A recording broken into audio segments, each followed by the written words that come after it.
Refiriéndose al proceso de cambio que el concepto platónico de idea sufre hasta su llegada al siglo XV, afirma Panofsky que el Renacimiento se separa de la Edad Media extrayendo en cierto modo al objeto del mundo representativo interior del sujeto y asignándole un lugar en un mundo exterior sólidamente fundamentado, de tal forma que se establece una distancia que al mismo tiempo objetiva al objeto y personifica al sujeto. Esta objetivación del mundo, para Panofsky, está causada directamente por la perspectiva en tanto que sistema óptico y representativo capaz de determinar perfectamente y por primera vez en la historia las relaciones proporcionales entre la altura, la anchura y la profundidad de un objeto mediante una simple representación en dos dimensiones. De este modo, con la adquisición de la técnica perspectiva, el arte renacentista se vuelve ciencia de la percepción. Lo importante para Panofsky es que para que dicha técnica haya podido tener lugar, ha sido necesario poder concebir tridimensionalmente el espacio mediante la abstracción de un infinito homogéneo e isótropo que prescinde de todo aquello que no sean relaciones proporcionales comprobables, es decir, propiamente hablando, parámetros.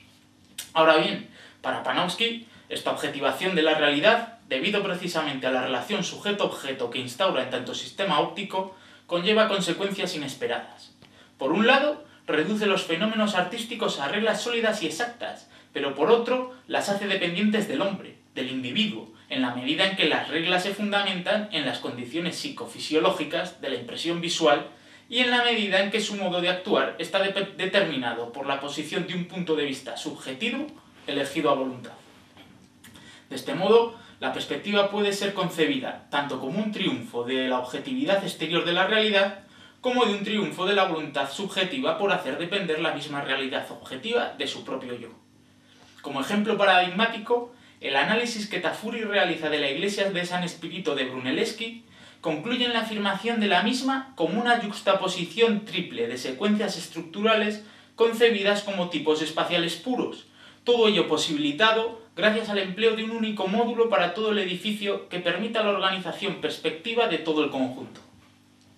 En otras palabras, el empleo de la perspectiva por parte de los arquitectos desde su mismo inicio es concebida como la capacitación o condición de posibilidad misma de la yuxtaposición pura de elementos dispares en un sistema estructurado. La perspectiva, en tanto que absoluta racionalidad del espacio y de su universalidad, supone, en el mismo acto por el cual se define a sí misma como racionalidad plena y universal, la apertura a la infinita yuxtaposición irracional, es decir, sin razón, esto es, sin medida o proporción alguna de los entes. Un proceso al que Deleuze siempre se refirió como la apología del conector Y frente al disyuntivo O. Así pues, esta función lingüística niveladora de todo valor es el punto nodal donde se encuentran tanto la conciencia de la arbitrariedad absoluta de los espacios como la posibilidad del establecimiento de un código lingüístico unívocamente determinado, tal y como Michel Foucault mostraba en la primera página de Las palabras y las cosas.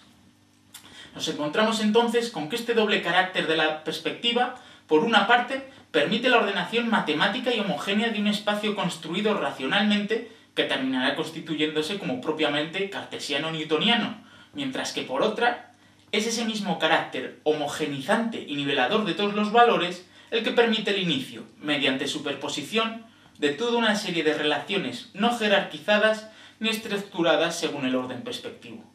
Es decir, que esta misma condición de posibilidad está presente en el mismo momento de la sistematización y no solo en sus diversas aplicaciones posteriores. Así pues, la concepción crónica de la aparición de la perspectiva como exclusivamente una sistematización cerrada ha de anularse a favor de una apertura originaria a la existencia del ayón redescubierta por Deleuze de forma primordial en el caso del cine.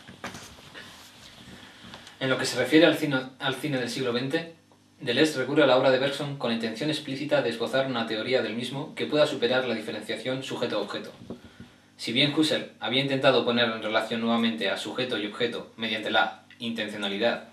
Bergson partirá de un concepto completamente distinto, que nada tenga que ver ni con objeto, ni con sujeto, ni con representación. Bergson parte del concepto de imagen.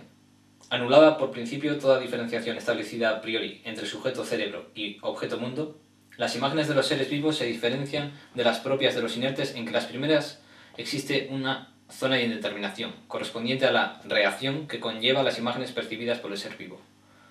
A este respecto afirma Deleuze como una percepción será subjetiva cuando las imágenes varíen con respecto a una imagen central privilegiada, la imagen del cerebro,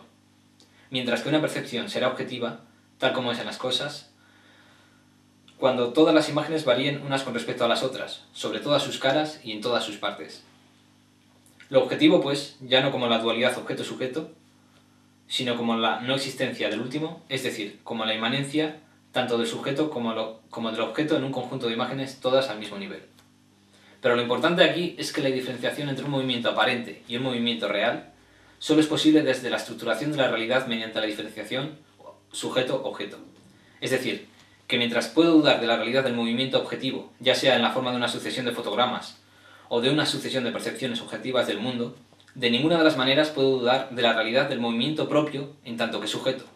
puesto que este último ha sido posicionado con un estatuto exterior al objeto por definición y de cuya realidad no puede caber duda alguna. Ya sea en la forma del discurso cartesiano, ya sea mediante el recurso a la imagen divina del yo, receptor de la vida en el neoplatonismo renacentista. En última instancia,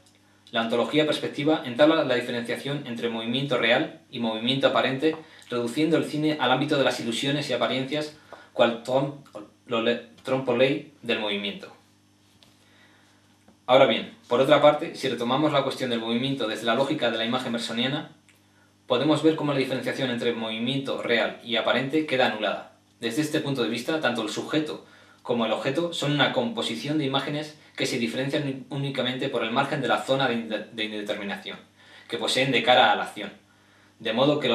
el movimiento del objeto será la sucesión de imágenes de este cuyas consecuencias sean fácilmente predecibles, mientras que el movimiento del sujeto será la sucesión de imágenes del mismo cuyas consecuencias, debido a la zona de indeterminación de la acción, serán hasta cierto punto impredecibles. En ambos casos, la percepción del movimiento real no se diferencia en nada de la percepción del movimiento aparente, de la sucesión de fotogramas del cine. En suma, el cine no nos da una imagen a la que él le añadiría movimiento, sino que nos da inmediatamente una imagen-movimiento. Nos da, en efecto, un corte, pero un corte móvil, y no un corte inmóvil más movimiento abstracto.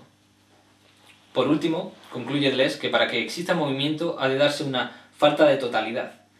Es decir, que si todo el conjunto de imágenes estuviese dado al modo de un metacerebro omnisciente, el movimiento no existiría. El movimiento no se realiza más que si el todo ni está dado ni puede darse.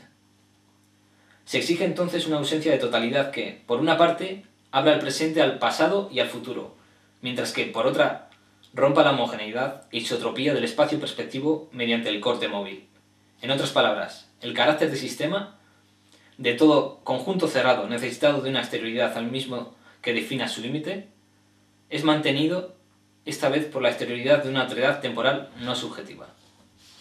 Desde este punto de vista, mundo objetivo y subjetivo pertenecen al mismo sistema del que se escapa el tiempo en tanto que punto de fuga,